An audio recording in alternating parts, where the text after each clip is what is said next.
So hey guys, কি খবৰ আপোনালোকৰ আশা কৰোঁ সকলোৰে ভাল। So welcome back to my YouTube channel which is Rimpi Sharma and আজি মই আপোনালোকক এই বিষয়টো লৈ আহিছোঁ যে আপোনালোকে কেনেদৰে মোবাইলতে ফৰেষ্ট গাৰ্ডৰ যিটো ভেকেন্সি ওলাইছে তাত কেনেদৰে এপ্লাই কৰিব পাৰিব সেই বিষয়ে এই ভিডিঅ'টো আগবঢ়াইছোঁ।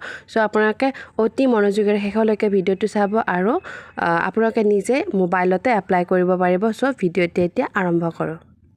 ফাৰ্ষ্ট অফ অল আপোনালোকে গুগলৰ সাৰ্চ বাৰডালত আপোনালোকে সাৰ্চ কৰিলে government of Assam state level police recruitment board Assam Rehabari Guwahati এনেদৰে সাৰ্চ কৰিলে আপোনালোকে এটা পেজ আহিব। তাৰপিছতে জনাইছোঁ আপোনাৰ এইটো পেজ আহিছে ষ্টেট লেভেল পুলিচ ৰিক্ৰুইটমেণ্ট এই ক্লিক কৰি দিব। তাৰপিছতে আপোনালোকে যাব তলত আহিব। তাৰপিছত অনলাইন এপ্লিকেশ্যন পৰ্টেলত ক্লিক কৰি দিব। মই আগতে ৰেজিষ্টাৰ কৰি থৈ দিছিলোঁ বাবে এইখিনি আহিছে। আপোনালোকক কেনেদৰেনো ৰেজিষ্টাৰ কৰে এইটো কৈ আছোঁ। মই ডেছক্ৰিপশ্যনত এটা লিংক দিম, সেই লিংকটো ক্লিক কৰিলে আপোনালোকে এইটো পেজ পাব। তলত আপোনালোকে তলফালে স্ক্ৰল কৰিলে এপ্লাই অনলাইনত ক্লিক কৰি দিব। তাৰপিছতে ইয়াতে আপোনালোকে লগ ইন কৰিব লাগিব। যদি আপোনালোকে ৰেজিষ্টাৰ কৰে ৰেজিষ্টাৰ কৰিব লাগিব। চ' আপোনালোকে ৰেজিষ্টাৰত ক্লিক কৰি দিব। ৰেজিষ্টাৰত ক্লিক কৰিলে এই পেজটো আহিব আৰু ইয়াতে আপোনালোকে candidate name, father name, mother name, phone number, highest qualification, যদি কাষ্ট চাৰ্টিফিকেট কাষ্ট চাৰ্টিফিকেটখন এনেদৰে গোটেইখিনি ফোন নাম্বাৰটো গোটেইখিনি ধুনীয়াকৈ দি দিব।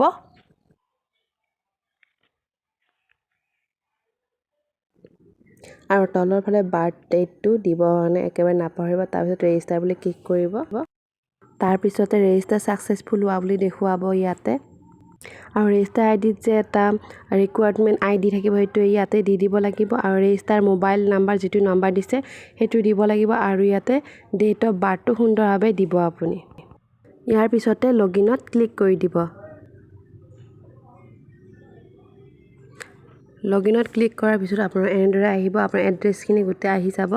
তাৰপিছতে এই পেজটো অহাৰ পিছত আপোনালোকৰ যদি NCC চাৰ্টিফিকেট আছে তেতিয়াহ'লে ইয়েছত ক্লিক কৰি ডকুমেণ্টছখিনি আপলোড কৰি দিব ইয়াতে। আৰু আপলোড কৰিব লাগিব ডকুমেণ্টছখন 200 KBত। আৰু যদি আপোনালোকক জনাব লাগে কেনেকৈ আপোনালোকে 200 KB কৰে তেতিয়াহ'লে মই আপোনালোকক কৈ আছোঁ অলপ পিছত। আৰু আপোনালোকৰ যদি ড্ৰাইভিং লাইচেঞ্চ আছে তেতিয়াহ'লে ইয়াতে ইয়েছত ক্লিক কৰি ড্ৰাইভিং লাইচেঞ্চখন ধুনীয়াকৈ আপলোড কৰি দিব 200 KB। আৰু যদি এটাও নাই তেতিয়াহ'লে ছেভ এণ্ড প্ৰচিড কৰি দিলে হৈ যাব।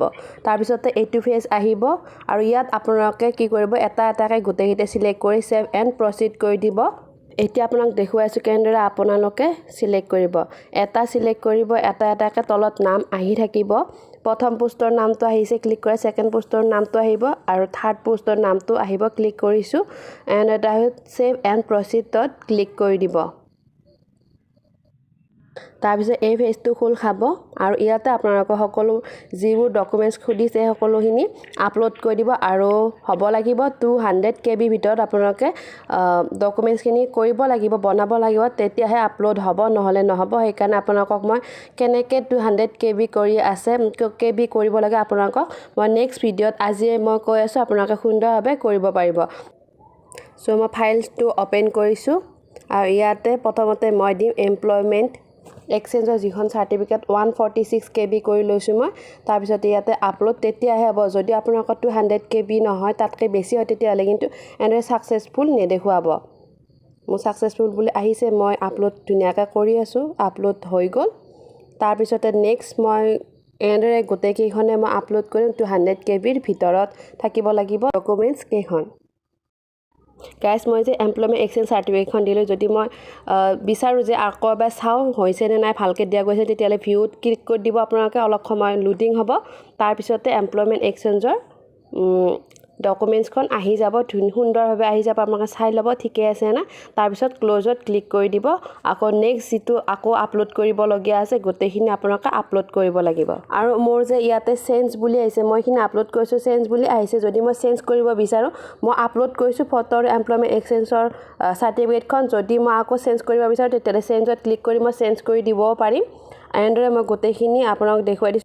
মই চেঞ্জত ক্লিক কৰি আপোনালোকক দেখুৱাই দিছোঁ, ফটোৰ চেঞ্জত ক্লিক কৰিছোঁ। যদি আপোনালোকে চেঞ্জ কৰিব বিচাৰে চেঞ্জ কৰিব। আৰু ইয়াত যে চেঞ্জ বুলি আহিছে কাৰণ মই আপলোড কৰি দিলোঁ আৰু ইয়াতে পাৰ্চনেল ডিটেইলছ বুলি আছে, এইখিনি আপোনালোকে ধুনীয়াকৈ দিব ইয়াতে আৰু সুন্দৰভাৱে ধুনীয়াকৈ হৈ যাব গোটেইখিনি আপোনালোকে কৰিব পাৰিব এইখিনি আপোনালোকে কৰিব বুলি মই আশা কৰিছোঁ আৰু সেভ এণ্ড প্ৰচিড বুলি যে আছে এইখিনিতে আপোনালোকে ক্লিক কৰি দিব তাৰ পিছতে আহিব আপোনালোকৰ board institute 10 pass 12 pass and যদি গ্ৰেজুৱেশ্যন হয় তেতিয়াহ'লে গ্ৰেজুৱেশ্যন এপ্লাই কৰিলে গ্ৰেজুৱেশ্যনৰ বিষয়ে দিব আৰু যদি আপোনালোকে MSc বা MA কৰিছে বা আদাৰ কিবা LLB কৰিছে তেতিয়াহ'লে LLB সেইবিলাক চাৰ্টিফিকেটো আপোনালোকে ধুনীয়াকৈ আপলোড কৰি দিব পাৰিব ইয়াতে কিন্তু সকলোবোৰ চাৰ্টিফিকেট হ'ব লাগিব 200 KBৰ ভিতৰত এখন ডকুমেণ্টছ মই আপলোড কৰিলোঁ মেট্ৰিকৰ সেইকাৰণে ধুনীয়াকৈ আহি গৈছে ছাকচেছফুল বুলি এণ্ড গোটেইখিনি হোৱাৰ পিছতে আপোনালোকৰ আগত আহিব একনলেজমেণ্টখন ধুনীয়াকৈ আপোনালোকে চাব পাৰিব ইয়াতে যে আছে কনফাৰ্ম ইয়াতে কনফাৰ্ম কৰি দিব আৰু যদি গোটেই আৰু যদি